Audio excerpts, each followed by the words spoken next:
అంశాలు latest political updates చదివితే మనతో పాటుగా సీనియర్ సంపాదకులు తెలకపల్లి రవి గారు సిద్ధంగా ఉన్నారు. రవి గారు నమస్తే సార్. నమస్తే వర్మ గారు. సార్ మండల్లో ఏంటి మంటలు ఎక్కడ ఆగవా? ఇప్పుడు మళ్ళీ లిక్కర్ మంటలు మొదలైనవి. అధికార ప్రతిపక్ష నాయకుల మధ్య ఒక యుద్ధ వాతావరణం. బెల్ట్ షాపులపై మొదలైన వివాదం. వైసీపీ నేతలే అక్రమ మద్యం కొన్నారంటున్న కొల్లు. మద్య నిషేధం ఎందుకు చేయలేదంటూ వైసీపీ కొల్లు మాట్లాడుతుంటే ఊరు వాడ తేడా లేకుండా ఎక్కడ పడితే అక్కడ విచ్చలవిడిగా మద్యాన్ని అమ్ముతున్నారు అని చెప్పి వీళ్ళు మాట్లాడే పరిస్థితి. అసెంబ్లీ నుంచి తప్పించుకోవాలి, మా కౌన్సిల్లోనేమో తిప్పలు పెట్టాలి అని వైసీపీ ఒక స్లోగన్ తీసుకున్నట్టుగా ఉంది వాస్తవానికి.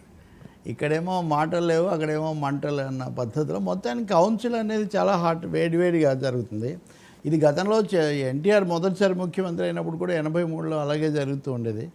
మొన్న జగన్ ఉన్నప్పుడు కూడా మండలిలో లోకేష్, యనమల రామకృష్ణుడు ఇట్లాంటి వాళ్ళు ఉండి కొంచెం వేడిగా, అంటే ఇక్కడ సంఖ్య ఎక్కువ ఉంది కాబట్టి చంద్రబాబు ఉన్నాడు అనేది ఉన్నాయి. ఇప్పుడు ఇక్కడ జగన్ రావట్లేదు కాబట్టి. కానీ కీలకమైన అంశాలు అయితే వస్తున్నాయి మండలిలో. కారణం మీద అయినా సరే బొత్స ఆయనకు ఒక టిపికల్ స్టైల్ ఉంటుంది కదా, అది పదే పదే చెప్తారు, దొరకకుండా మాట్లాడతారు ఇదంతా. ఇంకోటేమో లోకేష్ కానీ లేకపోతే అనిత కానీ అచ్చెన్నాయుడు అందరిని మించి వీళ్ళు చాలా తీవ్రంగా వాళ్ళు ఎదుర్కొంటున్నారు. సో వేడిగా ఉంది. మీరు కానీ గమనిస్తే చైర్మన్ ఆయన రాజు భూషణ్ రాజు మొదటికి ఇప్పటికీ ఆయన స్టైల్లో కూడా చాలా తేడా వచ్చింది. ఇప్పుడు ఇద్దరిని మందలించడము, ఆపడము, ఇలాంటివన్నీ కూడా. కాబట్టి ఇప్పుడు సెంటర్ ఆఫ్ అట్రాక్షన్ లేదా సెంటర్ ఆఫ్ అట్రిషన్ అంటారు, అది మండలిగా మారిపోయింది. ఈరోజు వచ్చింది ముఖ్యంగా ఈ మద్య నిషేధం చేశారా చేయలేదా, లేదా తప్పుడు బ్రాండ్లు మీరు రేట్లు బాగా పెంచేసి బాగా తాగించేసి ఎక్కువ ఆదాయం చూపిస్తున్నారు అన్నది వాళ్ళ మీద ఆరోపణ. మీరు అవన్నీ గతంలో ఈ నాణ్యమైన మందు, మనకేమో దాని నాణ్యత తెలియదు, అది లేకుండా మీరు అప్పుడు తప్పుడు బ్రాండ్లు పెట్టి రేట్లు పెట్టారు. ఇప్పుడు మేము మంచి బ్రాండ్లు తెచ్చి అమ్మేసరికి డబ్బులు ఎక్కువగా వస్తున్నాయి, ఇంకా అంతకంటే ఏం లేదని వాళ్ళ వాదన.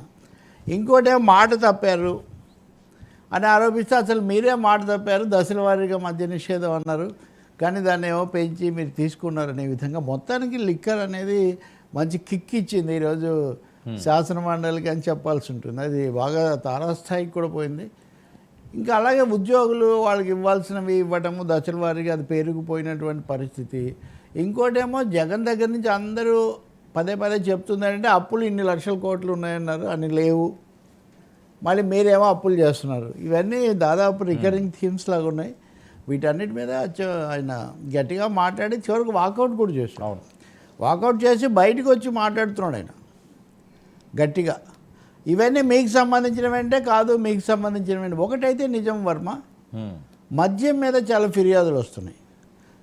ప్రభుత్వాన్ని బలపరిచే మీడియాలో కూడా కథనాలు ఇస్తున్నారు. వాళ్ళే దక్కించుకోవటం కోసం దాదాపు యుద్ధం స్థాయికి పోవటం. ఒక దశలో అయితే ఆ వేలం పాటలు అప్పుడే చంద్రబాబు నాయుడు కూడా జోక్యం చేసుకున్నంత పరిస్థితి కూడా అప్పుడు వచ్చింది కూడా ఉంది. ఇంకా అది మాఫియా అండి. మాఫియా మారదు, మంత్రులు మారచ్చు, ప్రభుత్వాలు మారచ్చు, కానీ అవన్నీ ఉన్నప్పుడు. కాకపోతే గతంలో వీళ్ళు పూర్తిగా ప్రభుత్వం అధీనం అని చెప్పి అది కూడా క్యాషే తీసుకున్నారు అనేది అప్పుడు ముఖ్యమైనది కదా, ఇది పెట్టలేదని, ఆన్లైన్లో ఎందుకు తీసుకోలేదు ఇవన్నీ. కాబట్టి తప్పకుండా ఈ ప్రభుత్వానికి ప్రతిపక్షానికి మధ్యలో ఈ మద్యం అనేది ఒక భారీ, అంటే లిక్కర్ మాఫియా, ఇసుక మాఫియా ఒక 3-4 ఉన్నాయి కదా. కాబట్టి ఈరోజు లిక్కర్ మీద ఫోకస్ వచ్చింది. మద్య నిషేధం ఎందుకు చేయలేదని కొల్లు రవీంద్ర అడిగాడు, అనిత అడిగారు. వాస్తవంగా జగన్ నవరత్నాలు ఆ పాదయాత్రకు బయలుదేరే ముందు అప్పుడు మద్య నిషేధం అంటేనే అన్న ఎక్కడ మద్య నిషేధాలు జయప్రదం కాలేదు, మరి మీరు అదే ఊరికే అంటే లేదు ప్రయత్నం చేస్తే అవుతుంది అది ఇది అన్నారు. కానీ అటువైపు ఏమో ఆలోచించలేదు. నాణ్యత లేని మద్యం రేట్లు అలా పెంచుతూ సరఫరా చేస్తూ వచ్చారు. సందేహాలు చాలా బాగా పెరిగిపోయినాయి. బెల్ట్ షాపులన్న ఆరోపణ తెలుగుదేశం మీద ఉండేది. ఇప్పుడు వీళ్ళు వచ్చిన తర్వాత ఈ బెల్ట్ షాపులు మళ్ళీ వస్తున్నాయి, అనేక చోట్ల పెడుతున్నారనే ఆరోపణ ఇప్పుడు ఉంది. కాబట్టి తప్పకుండా చంద్రబాబు ప్రభుత్వం, ముఖ్యంగా పవన్ కళ్యాణ్ దీని మీద ఆయన కూడా ఎక్కువ ఆందోళన వెలిపించేవాడు. కాబట్టి దాని మీద దృష్టి పెడితే చాలా బాగుంటుంది. పవన్ కళ్యాణ్ అప్పుడు మాట్లాడినవి ఇప్పుడు ఉదాహరణకు సిపిఎం శ్రీనివాసరావు ఒక లేఖ రాశారు, మహిళా దినోత్సవం కదా మార్చి 8.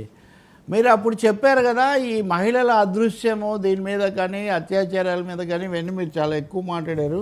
ఇప్పటికైనా మీరు ఒక అఖిలపక్ష సమావేశం జరిపి దీని మీద చర్యలు తీసుకోండి. మహిళలకు సంబంధించి వాళ్ళ భద్రతకు సంబంధించి వాళ్ళ అభ్యున్నతికి సంబంధించి అని ఒక లేఖ రాశారు. కానీ మరి వాళ్ళు ఏమైనా మాట్లాడతారో తెలియదు, కానీ మద్యపానం అన్నది కూడా తప్పకుండా పవన్ కళ్యాణ్ ప్రయారిటీ ఏరియాస్లో ఒకటిగా ఉండాలి. మరి ఏం జరుగుతుందో మనం చూడాలి. వైసీపీ వాళ్ళు మాత్రం మీరు ఎక్కువ రేట్లకు ఎక్కువ అమ్ముతున్నారు, అమ్మి దీన్ని ఒక ప్రధానమైన ఆదాయ వనరుగా కల్పతరువుగా మార్చుకుంటున్నారు అన్నది వాళ్ళ ఆరోపణ అంతే.